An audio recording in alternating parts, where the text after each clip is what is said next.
எல்லாரும் சும்மா நைனா இங்கே விட்டு போயிடுவாங்கண்ணா. என்னாச்சு சோசி? சொல்லு என்னாச்சு, என்ன கஷ்டம் வாழ்க்கை, என்ன கஷ்டம்? 3 மணிக்கு எழுப்பியாருன்னா இதை பார்க்க கூட்டினாங்களா? எதை பார்க்க? எல்லாரும் வந்துருக்காங்க, எல்லாரும் அப்படியே வந்துருக்காங்க. ஒரு சன்னும் வரல, ஒன்றும் வரல. எல்லாரும் அப்படியே ஃபேமஸ் சீசனே எதுனா சன்ரைஸ் சன்செட் ரெண்டுமே ஒரே இதில். பா இது அமுக்கிறது கூட சண்டையாடி.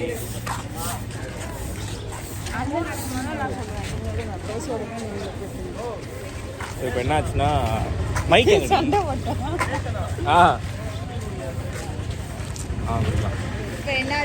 எல்லாத்தையுமே விளாக் எடுத்துனே. இப்போ என்ன ஆச்சுன்னா வந்து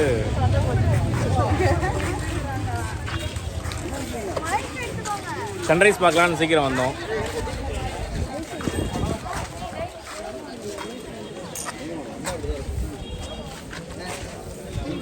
சன்ரைஸ் பார்க்கலான்னு சீக்கிரம் வந்தோம்.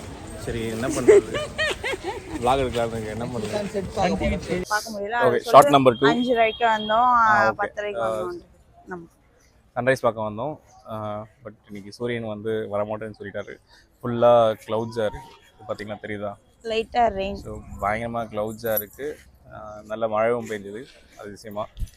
ஸோ ஓகே, பட் ஓகே, ஒரே நாள் அது கிளைமேட் நல்லா இருக்குது. நெக்ஸ்ட்டு போட்டிங் போக போகிறோம். அங்கே எவ்வளோ டைம் ஆக போகுது அப்படின்லாம் தெரியல. அங்கே போயிட்டு இப்போ பேசுகிறேன். இப்போ பார்த்தீங்கன்னா மைக் ஆன் பண்ணாமல் பேசிகிட்டு இருக்கேன், அதான் ஒன்றுமே கேட்கல. இப்படி தான் நிறைய கிளிப்ஸில் பேசி வச்சுருக்கேன், அதனால தான் அது எதுவுமே ஆட் பண்ண முடியல. இப்போ எங்கே நின்றுட்டுருக்கோம் அப்படின்னா போட்டிங் போகிறதுக்கு தான் நின்றுட்டுருக்கோம். காலையிலேயே 6:30 கிட்ட 8 மணிக்கு தான் டிக்கெட் கொடுக்க ஆரம்பிப்பாங்க.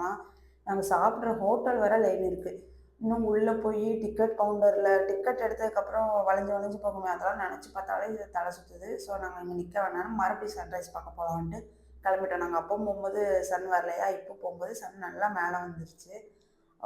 அதனால் அங்கே உட்காந்து கொஞ்சம் கூட்டமாக அங்கே கிளியர் ஆகிடுச்சு. அதில் நல்லா பக்கத்தில் உட்காந்து ஃபோட்டோஸ்லாம் எடுத்துகிட்டு வீடியோஸ்லாம் எடுத்துகிட்டு அங்கேயுமே வாய்ஸ் கொடுத்து வீடியோஸ்லாம் பேசி எடுக்க தான் செஞ்சோம். ஆனால் கூப்பிட்ட மாதிரி மைக் ஆன் பண்ணல. நான் என்ன நினச்சேன்னா மைக் ஆன் பண்ணலன்னா நம்ம நார்மலாக ஃபோனில் பேசி எடுக்கிற மாதிரி வரும், பேக்ரவுண்ட் நாய்ஸோடு வரும் அப்படின்னு நினச்சேன். ஆனால் அது கூட வரல. நம்ம அந்த கீழே கனெக்டர் மாட்டேங்கிறதுனால அதுவும் வராது போல். சரி ஏதோ இருக்கிறத வந்து நான் அப்படியே சும்மா போட்டுட்ருக்கேன்.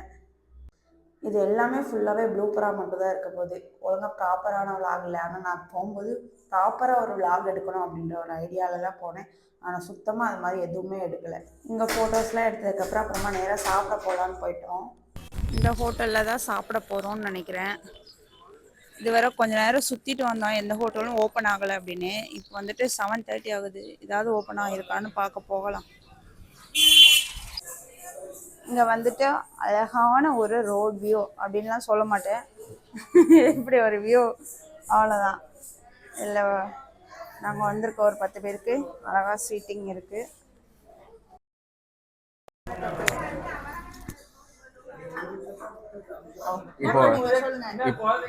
இப்போ சம்பவம் நடந்துச்சு. என்னன்னா வந்து பாப்பா வந்து எங்கள் பாப்பா இருக்கு, எங்கள் பாப்பா காட்டு.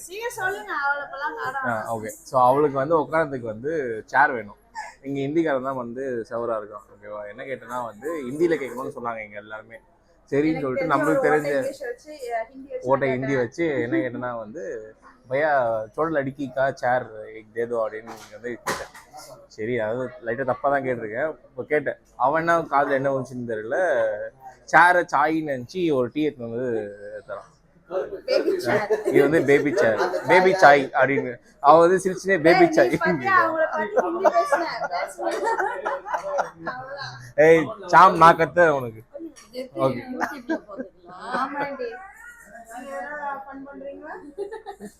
இதாங்க அந்த பேபி சாய். ஆக்சுவலாக என்ன ஆச்சு அப்படின்னா பேபி சேர் வேணும்னு ஹிந்தியில் கேட்குறேன்னு தெரியாமல் கேட்டு அவனுக்கு அது பேபி சாயின்னு காதில் விழுந்து பேபி சாயா, பேபிக்கு என்ன சாயின்னு அவன் அப்போவே திருத்தம் தான் முடிச்சுட்டு போனான். அப்புறம் வந்து டீயை வச்சுட்டு பேபியை காட்டி பேபி சாய் அப்படின்னு 2 காட்டி சொன்னா பாருங்க. அதில் தான் எங்களுக்கு சிரிப்பு பள்ளிட்டு போயிடுச்சு.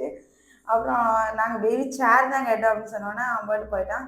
அப்புறம் அதை குடிச்சு பார்த்தா அதில் வேற சுகர் ரொம்ப கம்மியாக இருக்குது, டிகாஷன் ரொம்ப கம்மியாக இருக்குது.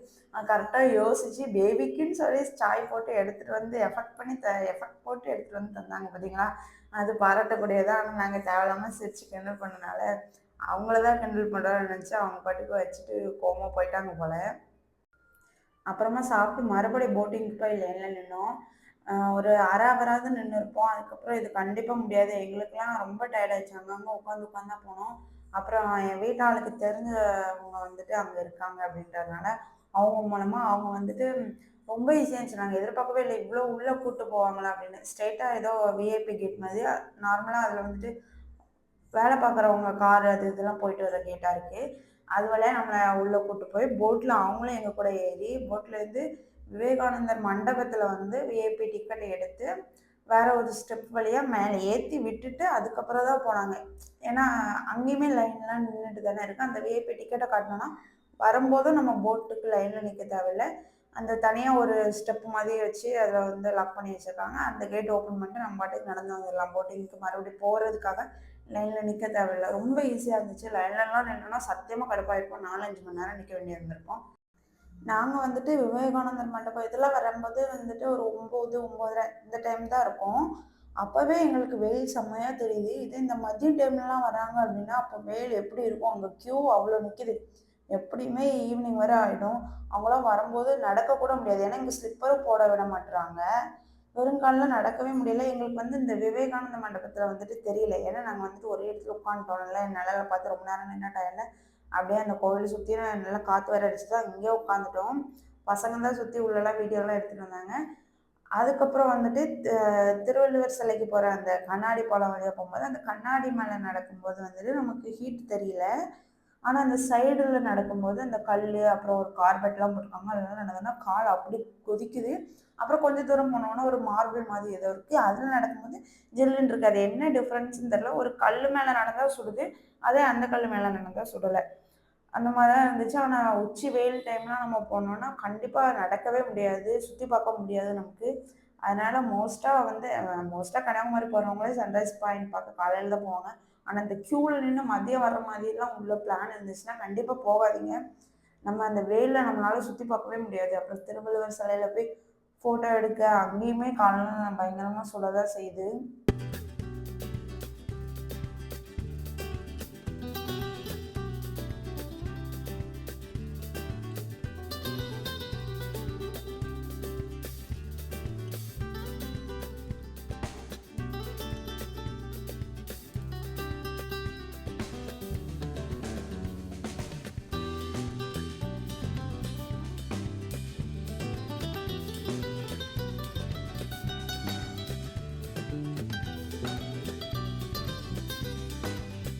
அடுத்து எங்கே வந்திருக்கோம் அப்படின்னா திருப்பரப்பு வாட்டர் ஃபால்ஸ்க்கு தான் வந்தோம்.